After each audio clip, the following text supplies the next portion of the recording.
aku kesini, cuma ada bangunan seperti rumah yang digunakan untuk ziarah dan satu gapura masuk. Tapi ini kok ada seperti pemukiman ya, seperti perkampungan. Nah, dari situlah kemudian Pila ini menyimpulkan kalau mereka berempat ini sudah masuk ke dimensi lain, yaitu alam jin. Mereka berada di perkampungan jin. Akhirnya Pila ini pun menyarankan agar mereka ini turun lagi aja karena dia merasa pendakian mereka ini udah tidak bagus. Tapi di situ Adin ini bilang, percuma. Karena Adin dan Nuki ini sudah beberapa kali mencoba untuk turun, tapi mereka berdua ini selalu kembali ke tempat yang sama. Jadi mereka berdua seperti muter-muter gak karuan aja.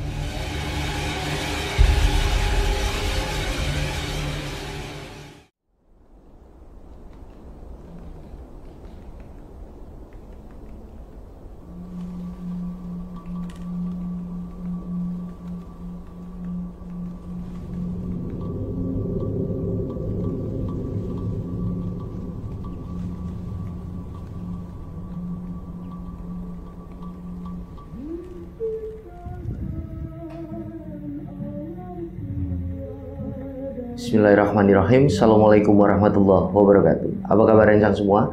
Semoga semuanya dalam keadaan sehat, selalu diberikan kelancaran dalam beraktivitas dan juga kelancaran rezeki. Kembali lagi berjumpa dengan saya Sukma Arga dan alhamdulillah di video kali ini kembali saya akan menceritakan satu kisah mistis pendakian. Nah, buat rencang semua yang menonton tayangan kali ini dan belum subscribe, yuk subscribe dulu dan jangan lupa untuk klik notifikasi loncengnya. Tentunya agar channel ini semakin berkembang dan saya semakin bersemangat lagi dalam membagikan cerita-cerita terbaru. Dan semoga amal kebaikan rencang semua dibalas sesuatu yang lebih besar dan berlipat-lipat oleh Allah Subhanahu wa taala. Amin. Baik, tanpa berlama-lama, pasang headphone masing-masing dan tetap waspada sekeliling Anda.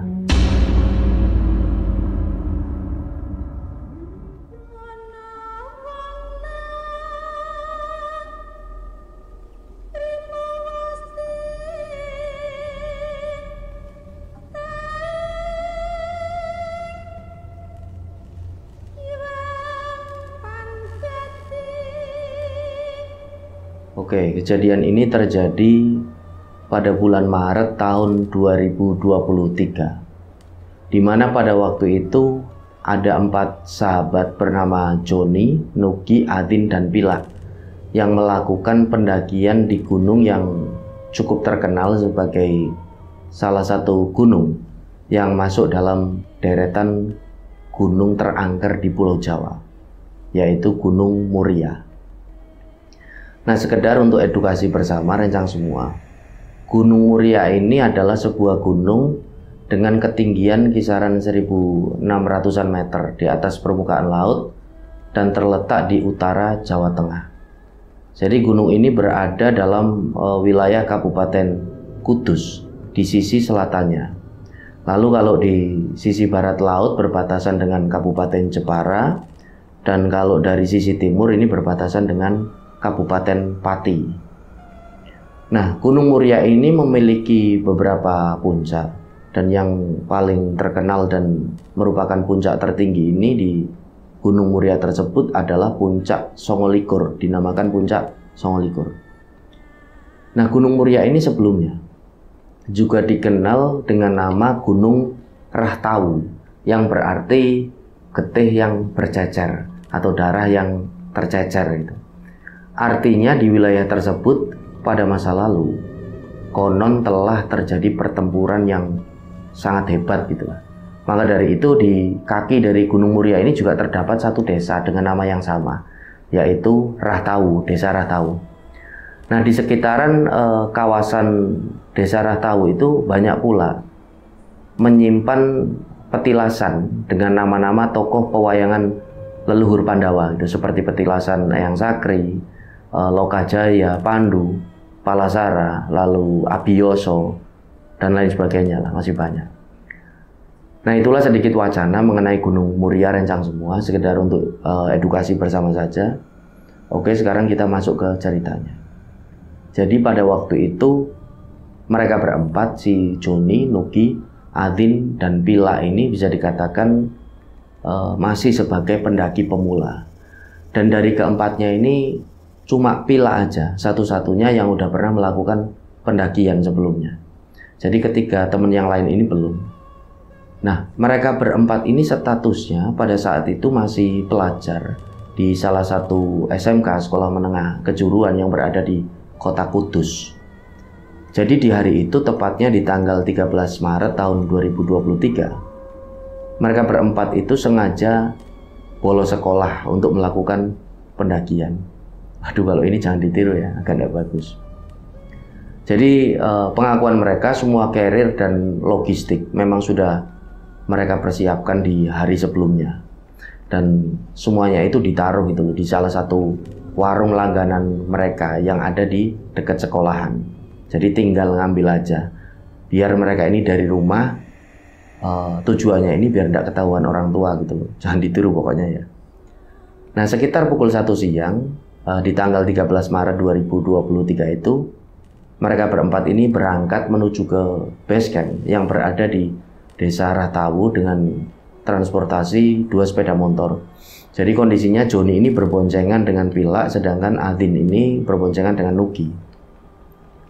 Nah, ketika perjalanan menuju ke base camp, tiba-tiba motor yang dipakai sama si Joni dan Pila ini mengalami kendala. Jadi bannya ini bocor.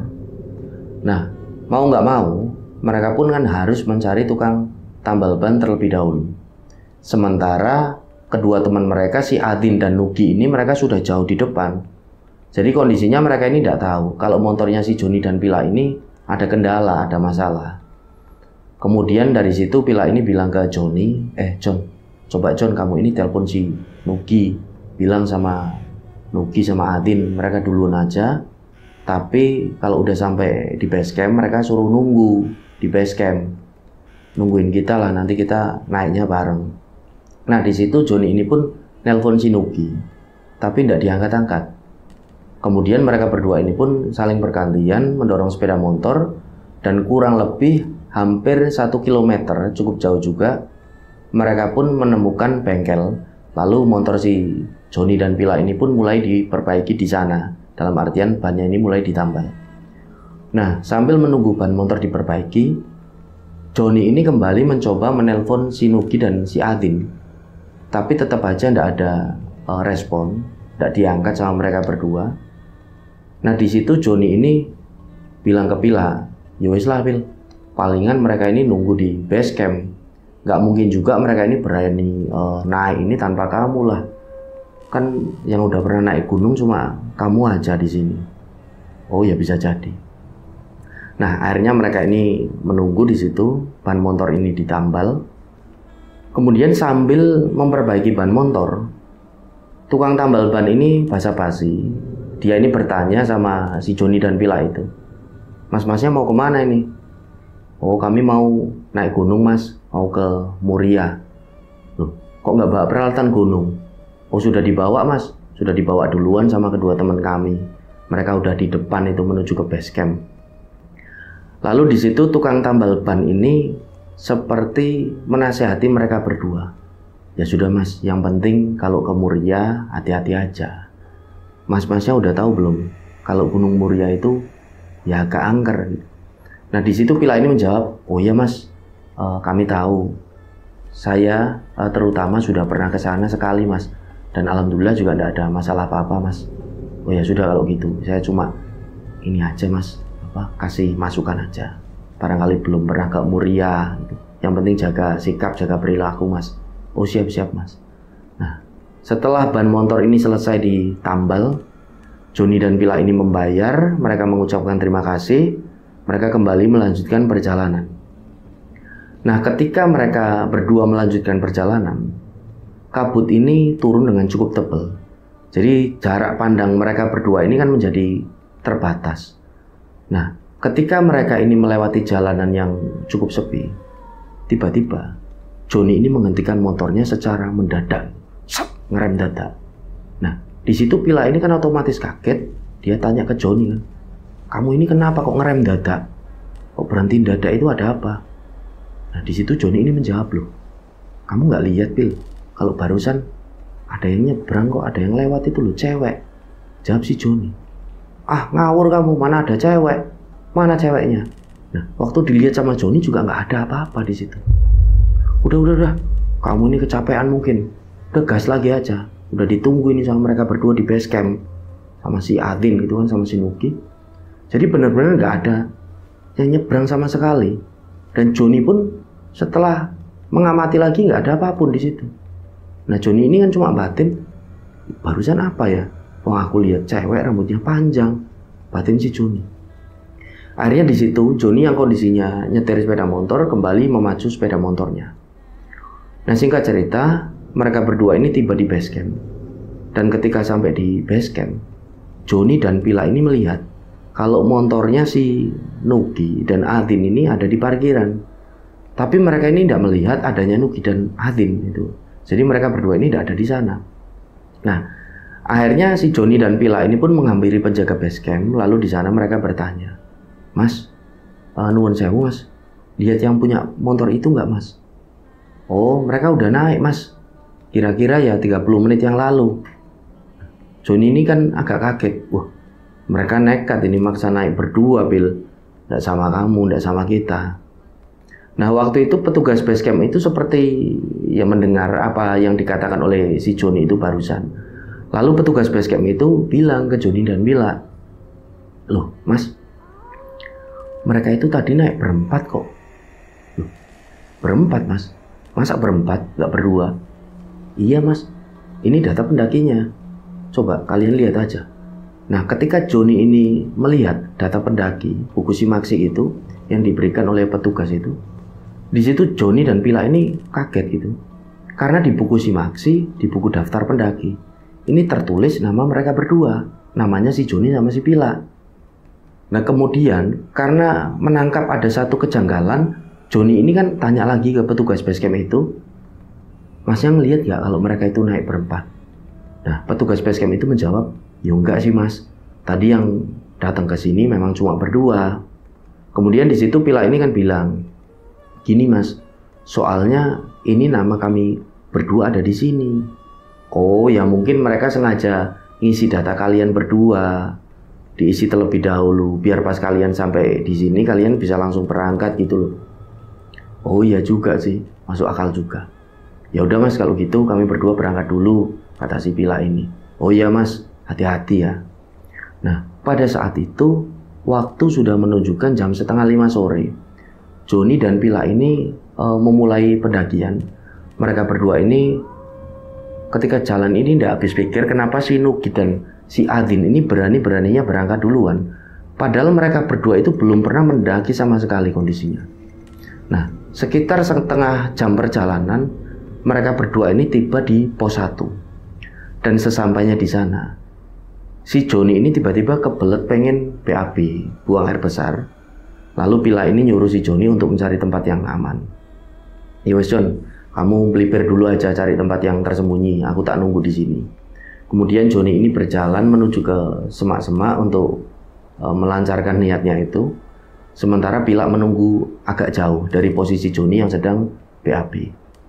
Nah, di saat Joni ini sedang BAB, dia itu mendengar seperti ada suara ranting yang terinjak kaki. Keryak, keryak. Dan sumber suaranya itu terdengar cukup dekat dari posisi dia ini BAB. Nah, di situ Joni ini kan karena dia agak merinding, dia anak kaget itu, dia manggil si Pila. "Pil, Pila, woi, iya John, gimana John?" Nggak apa-apa, aku cuma mastiin aja kalau kamu masih di situ. Aman ya?" "Aman lah, aku nungguin kamu di sini," jawab si Pila. Nah, waktu itu Joni yang masih dalam keadaan jongkok itu tiba-tiba mendengar lagi setelahnya, dan kali ini dia itu mendengar seperti ada suara hembusan nafas. Nah, karena ketakutan, kondisinya Joni ini benar-benar ketakutan, dia ini segera membersihkan dirinya itu kan, lalu dia berlari menuju ke si Pila. Kemudian Pila ini kan jadi tanya karena lihat Joni ini yang lari-lari itu, "Kamu kenapa John? BAB aja sampai ngos-ngosan gitu." "Tadi itu aku dengar ada suara ranting kayu ini yang seperti diinjek gitu. Terus aku juga dengar ada suara nafas gitu loh, Bil." "Alah, itu cuma perasaan kamu aja." Nah, setelahnya Pila ini ngajak Joni untuk kembali melanjutkan perjalanan. Udah, kamu mikir yang positif aja, nggak usah mikir yang aneh-aneh lah. Udah kita lanjut jalan aja, kata si Pila. Akhirnya mereka berdua ini jalan dengan ritme yang pelan. Tap, tap, tap, tap. Nah, ketika mereka berdua jalan dari pos 1 itu untuk menuju ke pos 2, suasana sudah mulai masuk ke gelap. Selain saat itu memang hari sudah sore, ditambah lagi kabut yang turun sangat tebal. Lalu di situ Pila ini menyuruh Joni untuk mengeluarkan senter. Tapi ternyata senter dari Joni ini yang tadi ditaruh di saku jaketnya sebelum berangkat dari Kudus ini sudah dititipin di tasnya yang dibawa oleh si Nugi dan Adin. Nah, akhirnya di situ kan mereka nggak ada penerangan sama sekali. Mereka berdua ini, si Joni dan Pila, akhirnya cuma mengandalkan flash dari handphone mereka sebagai alat penerangan. Nah, di saat mereka ini berjalan, Joni yang posisinya ada di belakang, dia ini kembali mendengar suara ranting yang seperti diinjek kaki. Kriyak, kriyak. Lalu Joni ini bertanya sama si Pila, apakah dia juga mendengar suara itu? Nah, ternyata di situ Pila ini jawab, enggak, aku nggak mendengar apa-apa kok, mau sepi kayak gini. Nah, akhirnya Joni ini pun kembali jalan mengikuti Pila. Sampai pada akhirnya mereka berdua tiba di pos 2 pada sekitaran jam 7 kurang 15 menit malam. Di sana mereka berdua pun istirahat sekedar untuk mengatur nafas, minum air, dan menghisap sebatang rokok. Nah, waktu istirahat di sana, si Pila ini bersandar di sebuah pohon sementara Joni ini duduk di hadapan si Pila. Di situ Pila ini bilang ke Joni, "Jon, ini kayaknya Nugi sama Adin ini udah sampai di petilasan Abioso, dan kemungkinan juga mereka ini udah buka tenda di sana karena tenda ini kan semua peralatan dibawa oleh mereka." "Iya sih Pil, tapi aku ini masih tidak habis pikir," jawab si Joni. "Kok bisa-bisanya mereka ini berani jalan duluan? Kan kamu tahu sendiri kalau mereka itu belum pernah sama sekali naik gunung. Aku juga belum pernah, yang sudah pernah naik gunung ini kan kamu. Harusnya mereka berdua ini tidak berani gitu loh." Akhirnya di situ Pila ini coba menenangkan si Joni. Udah kamu yang tenang. Yang penting kita ya berdoa saja, insya Allah dua teman kita tidak ada masalah apapun. Nah, info dari Joni dan Pila pada waktu itu, trek di Gunung Muria ini memang sudah rapi rencang semua. Jadi walaupun ada pendaki yang belum pernah naik ke Muria, para pendaki yang belum pernah naik ke sana ini tidak bakal kesulitan untuk menemukan jalan. Akan tetapi mereka berdua, terutama si Joni ini tetap khawatir gitu loh dengan kondisi dari dua temannya, si Adin dan Nugi. Kemudian secara terus menerus si Pila ini berusaha menenangkan si Joni kalau pikirannya ini harus positif terus gitulah, sugestinya ini harus bagus, jangan bersugesti yang buruk. Nah, di saat mereka berdua ini sedang ngobrol, si Joni ini kembali mendengar ada suara hembusan nafas itu. Suaranya kali ini sangat keras. Bahkan saat itu Pila juga mendengar. Nah, karena penasaran, si Joni ini mulai menelusuri dari mana sumber suara itu berasal. Dia melihat kan ke kanan, dia melihat juga ke kiri, tapi tidak ada apa-apa di sana. Jadi benar-benar sepi. Nah, mereka berdua ini kan mulai merasa kalau ada sesuatu yang tidak beres di tempat itu. Lalu Pila pun ngajak si Joni untuk segera melanjutkan perjalanan. "Udah Jon, lanjut jalan lagi aja yuk, pelan-pelan." Tetap mereka ini jalan. Nah, di saat mereka berdua baru aja jalan, tiba-tiba terdengar ada suara langkah kaki yang berasal dari bawah. Dan Pila ini mulai cemas. Dan tidak lama setelah itu nampak ada dua orang pendaki. Dan yang datang ini ternyata si Adin dan Nugi. Nah, dari situ Nugi ini bilang ke Joni dan Pila ini yang kondisinya kaget karena dikira ini apa barusan, ternyata dua teman mereka. Di situ Nugi ini bilang sama si Joni sama Pila, "Jon, Pil, udah kalian berdua jangan tanya apa-apa dulu sama kita. Lebih baik kita jalan lagi aja pelan-pelan lah. Seenggaknya kita ini aman dulu kalau sudah sampai di petilasan Abioso." Kata Pila ini kan kita harus sampai di petilasan Abioso dulu. Jadi akhirnya Joni dan Pila ini pun nurut gitu dengan apa yang dikatakan oleh si Nugi. Jadi mereka ini tidak tanya dulu tentang apa yang dialami oleh si Nugi dan Adin. Nah, setelah itu mereka berempat pun jalan dengan pelan Dan kondisi pada waktu itu benar-benar gelap. Dan kabut ini turun dengan cukup tebal. Dan selama mereka ini berjalan rencang semua, Joni ini selalu mendengar ada suara ranting yang terinjak pengakuannya. Kriak, kriak, kriak. Itu di sepanjang perjalanan. Tapi Joni memperhatikan kembali di sekitarnya. Di sana ini tidak ada apa-apa gitu loh. Sesekali juga Joni mendengar ada suara nafas yang seperti dia dengar sebelumnya. Dan suara-suara itu semakin terdengar jelas dari arah telinga kirinya. Tapi saat itu, Joni ini tidak bilang apa yang dia ini dengar sama teman-teman yang lain. Mereka ini akhirnya lanjut jalan. Sampai pada akhirnya, mereka ini berempat melihat ada kilatan cahaya dari arah depan. Awalnya mereka berempat itu mengira kalau itu cahaya dari sorotan senter pendaki lain. Di situ kan Joni ini batin, akhirnya ada pendaki lain juga. Dia ini merasa lega. Nah kemudian Pila ini bilang ke Joni, John, tapi kata petugas di base camp, kalau seminggu terakhir ini tidak ada pendaki yang naik loh. Dan cahaya yang mereka lihat, yang semula hanya seukuran kepalan tangan, secara tiba-tiba cahaya itu menjadi semakin besar. Nah, di situ secara otomatis mereka semua ini kaget kok semakin besar. Dan cahaya itu melintas tepat di atas mereka. Wush! Mereka semua ini kaget. Nah, di situ Adin ini bilang, itu barusan apaan? Akhirnya mata si Joni ini kan mengikuti kemana arah cahaya itu bergerak. Dan setelah diamati, ternyata itu adalah cahaya api.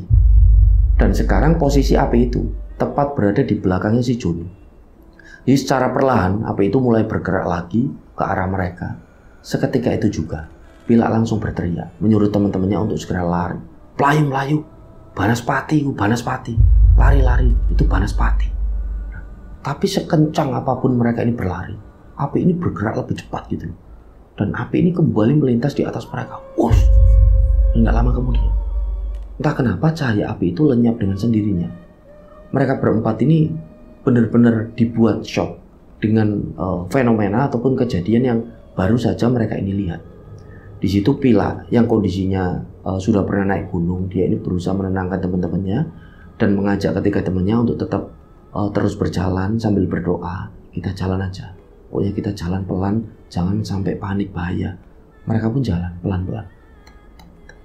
Nah singkat cerita, sekitar jam 8 malam mereka pun sampai di petilasan Abioso. Nah Pila yang sebelumnya pernah datang ke sana dibuat heran pada waktu itu. Karena pengakuan dari Pila, situasinya ini sangat-sangat berbeda dari sebelumnya ketika dia ini ke sana. Kemudian si Joni ini kan tanya ke Pila, Pil, lah emang di sini ada perkampungan? Shh, ya emang di sini ada perkampungan warga. Nah, mendengar pertanyaan dari si Joni, Pila ini cuma menggelengkan kepalanya. Lalu dia ini berkata, aku nggak tahu. Sekarang kita ini berada di mana? Loh, maksud kamu gimana, Pil? Tanya si Joni itu lagi.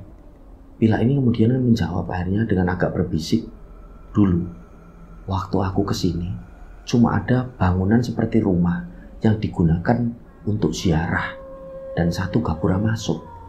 Tapi ini kok ada seperti pemukiman ya, seperti perkampungan. Nah dari situlah kemudian Pila ini menyimpulkan kalau mereka berempat ini sudah masuk ke dimensi lain, yaitu alam jin. Mereka berada di perkampungan jin. Kemudian Nugi ini bilang, tadi aku sama Adin udah sampai di sini.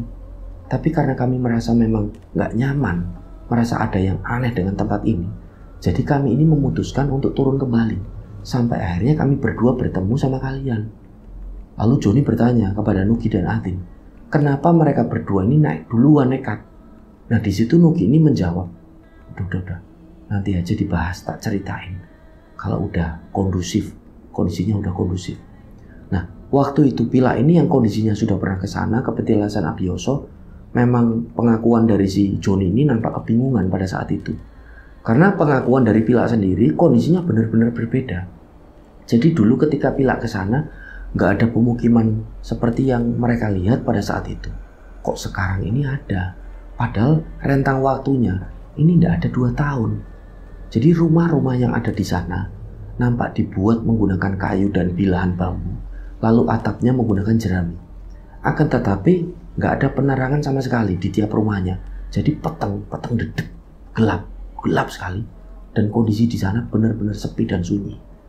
Akhirnya Pila ini pun menyarankan agar mereka ini turun lagi aja karena dia merasa pendakian mereka ini udah tidak bagus. Tapi di situ Adin ini bilang, percuma. Karena Adin dan Nugi ini sudah beberapa kali mencoba untuk turun, tapi mereka berdua ini selalu kembali ke tempat yang sama. Jadi mereka berdua seperti muter-muter tidak karuan aja. Nah, di saat mereka ini sedang kebingungan, tiba-tiba mereka ini mendengar ada suara lantunan sholawat. Awalnya suara itu terdengar jauh, tapi semakin lama suara itu terdengar semakin dekat. Dan Allahu Akbar, Joni ini melihat banyak di situ orang berpakaian Jawa lengkap dengan belangkon. Ini berjalan dari arah bawah, banyak sekali menuju ke tempat mereka berdiri. Orang-orang itu berjalan sambil terus melantunkan sholawat dan membawa obor. Kemudian Pila ini kan akhirnya menyuruh teman-temannya untuk bersembunyi. Delik, cepet delik, ayo cepetan delik, cepetan sembunyi.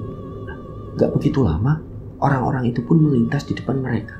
Jadi mereka berempat ini melihat kalau orang-orang itu wajahnya benar-benar pucat dan tatapannya ini seperti gosong. Tapi mulut dari mereka semua ini bersolawat. Sepertinya orang-orang itu pada waktu itu ini tidak menyadari keberadaan dari Joni dan teman-temannya. Yang bisa mereka berempat ini lakukan saat itu hanyalah bersembunyi. Karena mereka berempat ini sudah sadar kalau orang-orang yang mereka lihat pada waktu itu bukan manusia, melainkan dari bangsa jin. Jadi pengakuan Joni dan teman-teman pada waktu itu, mereka ini benar-benar takut kalau mereka ini nantinya sampai ketahuan ada di sana gitu loh. Mereka itu takut tidak bisa kembali ke dunia mereka. Karena mereka pada saat itu sudah menyadari kalau mereka ini berempat sudah berada di alam jin. Jadi mereka ini sempat juga mendengar info-info kalau mereka berada di alam jin. Kalau sampai ketahuan nanti mereka ini tidak bisa kembali ke alam manusia gitu. Maka dari itu mereka ini takut dan mereka ini delik, bersembunyi biar tidak ketahuan. Kemudian orang-orang itu nampak duduk di lahan yang cukup luas sambil mereka ini terus melantunkan sholawat. Sebenarnya rencang semua pengakuan dari Joni, apa yang mereka lihat pada waktu itu adalah hal yang positif. Tapi kalau yang melakukannya itu bukan manusia, ya Joni dan teman-teman juga mengaku itu serem juga. Nah, mereka semua ini cukup lama mendengarkan para sosok-sosok itu bersolawat sampai tidak terasa satu persatu dari mereka pun mulai tertidur. Entah berapa lama Joni dan teman-temannya tertidur sampai akhirnya Joni terbangun dan Joni itu melihat kalau situasi di sana sudah berbeda dari sebelumnya. Dalam artian kondisinya ini sudah sepi. Terus sosok-sosok yang tadi bersolawat itu sudah tidak ada, sudah tidak kelihatan. Sudah sepi, sudah sunyi sekali. Nah, Joni ini langsung membangunkan ketiga temannya itu yang sedang tertidur.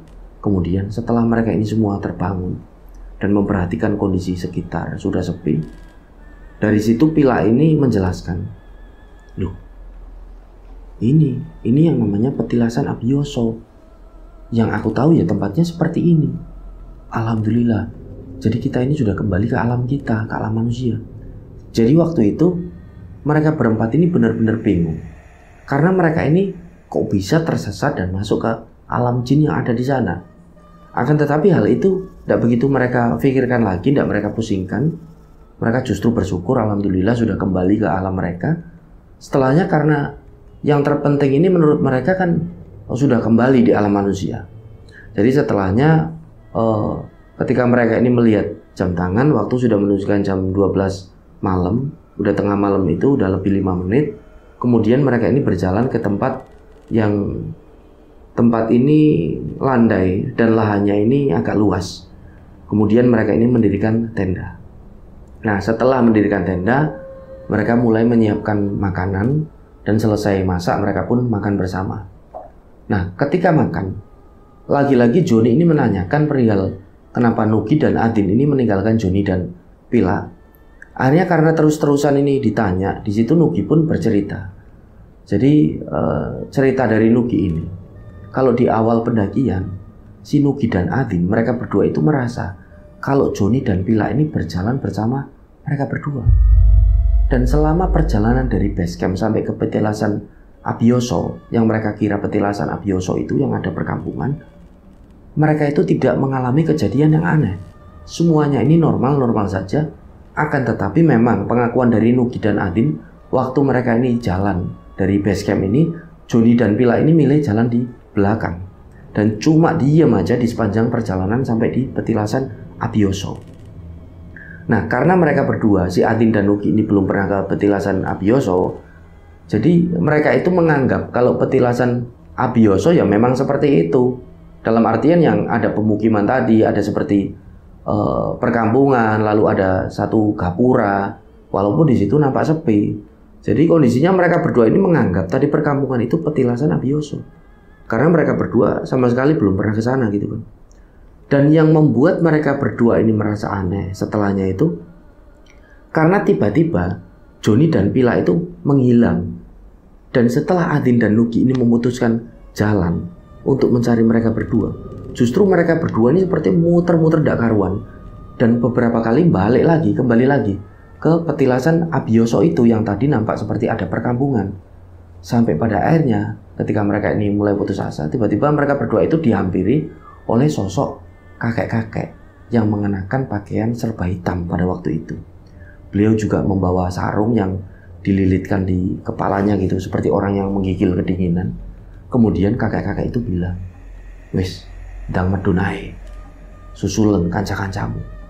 Mergo ket mau sing mlaku mbek kowe wong loro iku jin sing jahil. Jin itu jahil. Jin itu sengaja mengiring kalian ke tempat ini." Nah, setelah mendengar perkataan dari kakek itu, Nugi ini kan langsung ngajak Adin untuk turun mencari keberadaan Joni dan Pila. Sampai pada akhirnya mereka pun bertemu dengan Joni dan Pila, lalu melanjutkan perjalanan sampai akhirnya tiba di tempat itu. Kemudian di situ mereka ini belum langsung tidur, mereka ini ngobrol-ngobrol perihal kok bisa ya mereka berempat itu mengalami fenomena ataupun kejadian seperti itu. Jadi mereka ini seperti tersesat dan masuk ke perkampungan jin, lalu mereka sempat melihat banyak sekali sosok ini yang menggunakan pakaian Jawa lengkap dan belangkon. Mereka kemudian berkumpul, mereka bersolawat, mereka bawa obor. Nah, kemudian malam itu setelah mereka ini ngobrol-ngobrol perihal itu kan mereka ini akhirnya habiskan malam itu dengan juga bersolawat gitu mereka di petilasan Abiyosho. Sampai akhirnya waktu subuh ini datang, mereka ini tidak tidur sama sekali. Setelah subuh mereka ini sarapan, lalu mereka meninggalkan petilasan Abiyosho. Jadi mereka berkemas-kemas, mereka bongkar tenda, dan mereka pun setelahnya jalan turun. Nah, singkat cerita, mereka sampai di pos 1.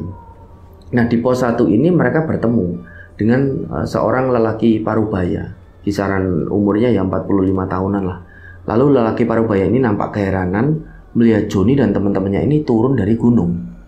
Kemudian lelaki parubaya itu tanya, "Kalian baru turun gunung?"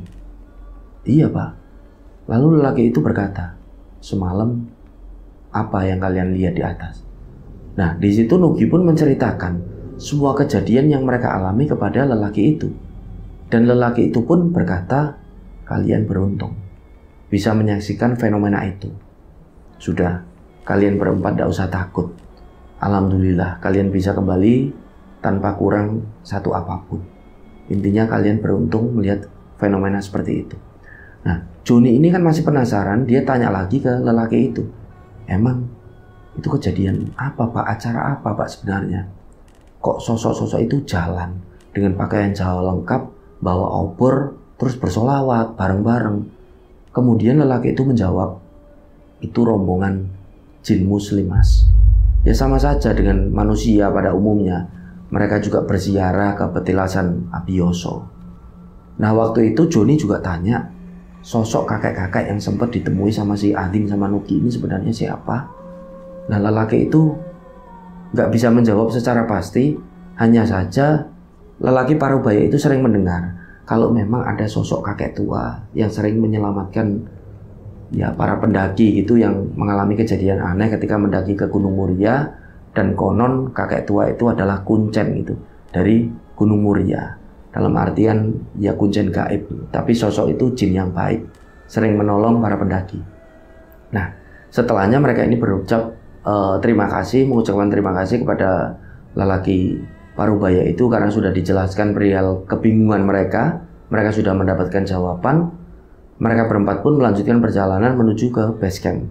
Dan sekitar jam 9 pagi, Joni, Pila, Nugi, dan Adin alhamdulillah tiba di base camp. Setelahnya mereka bersih-bersih diri, dan tanpa berlama-lama di sana mereka segera melakukan perjalanan pulang.